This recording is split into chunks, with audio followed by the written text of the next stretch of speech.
sa ang sinasabing motibo.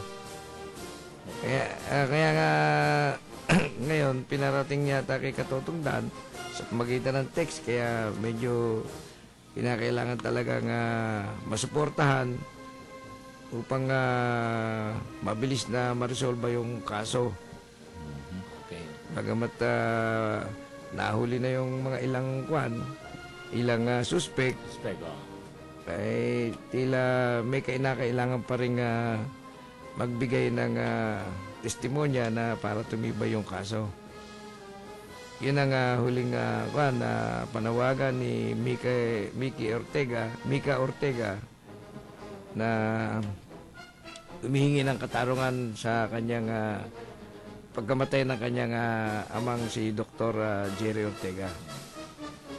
Kaya mga katoto, dyan sa mga may hawak ng kaso ng kay Dr. Ortega, Jerry Ortega, sana'y dinggin naman natin ang panawagan ng kanyang pamilya na mabigyan ng katarungan sa lalong madaling panahon ang krimen na naganap sa pagpaslang sa kanyang amang si Dr. Ortega. So, nasa kon na yan nga, classmate. Nasa Department of Justice of Prosecution yata. So, sa korte na yan. Korte na yan, kaya panawagan natin sa DOJ, DOJ.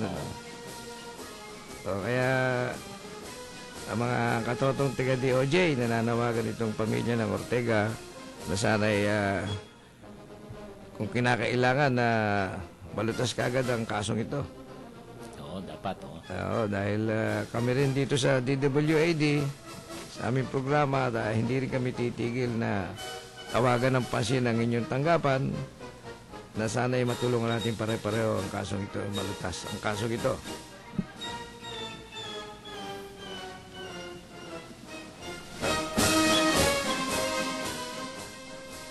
Mga katoto, mabilis talaga ang oras. Alas 4:50.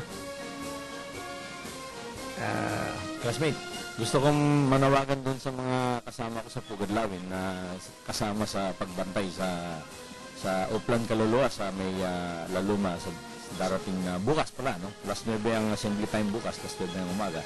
Sila Lawin President Grant, no? Lawin Macapagal, Lawin Eisenhower, Lawin McKinley, Lawin Garfield.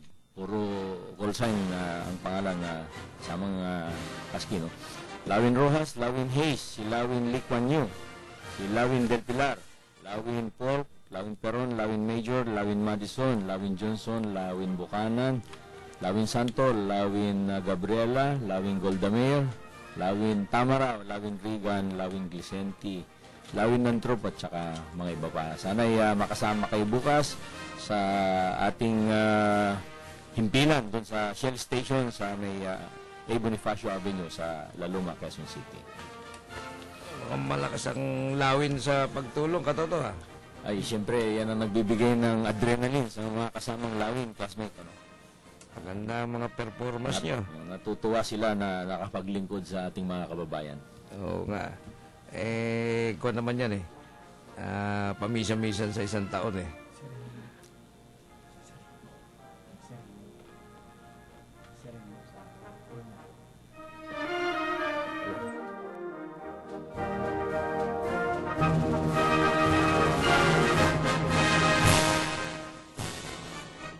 Mga katoto, meron na naman tayo tawag sa isang linya ng ating kaibigan sa showbiz.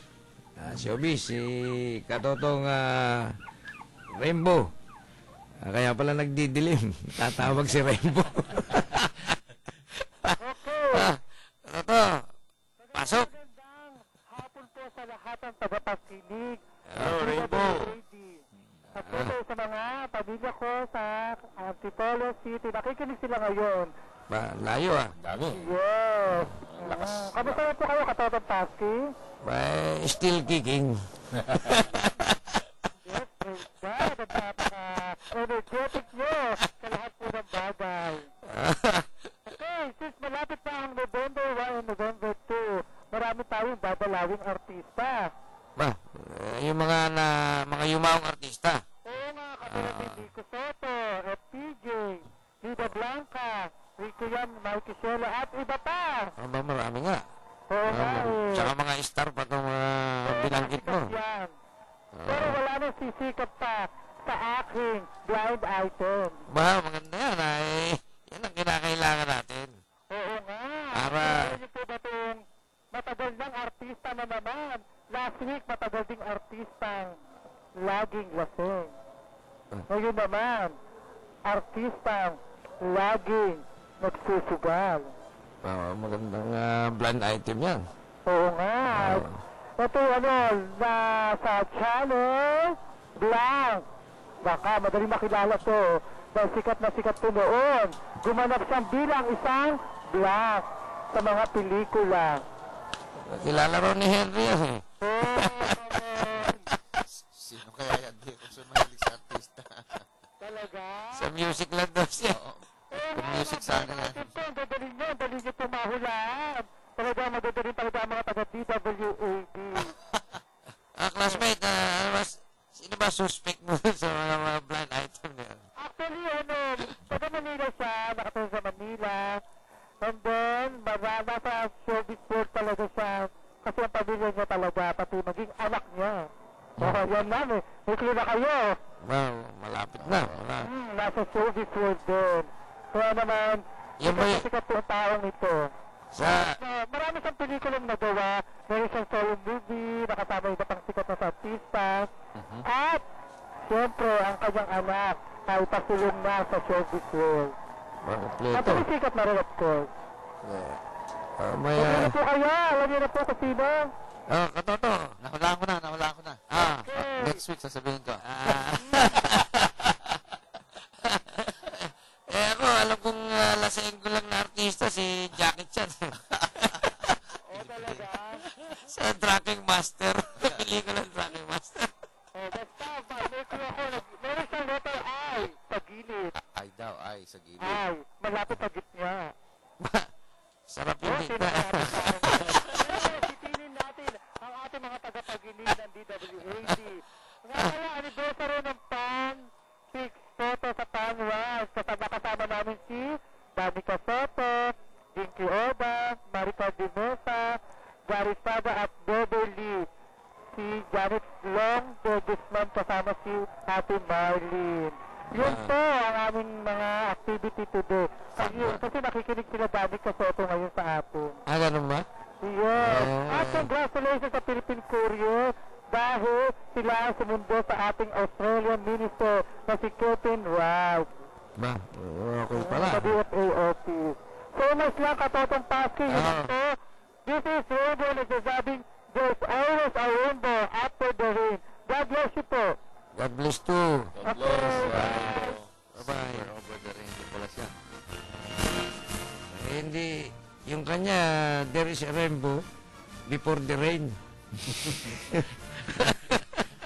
Nauna yung rainbow. After the rain pala kaya pala wala pa rainbow pero balak umulan. No? Pero tumawag si Rainbow, malamang hindi umulan.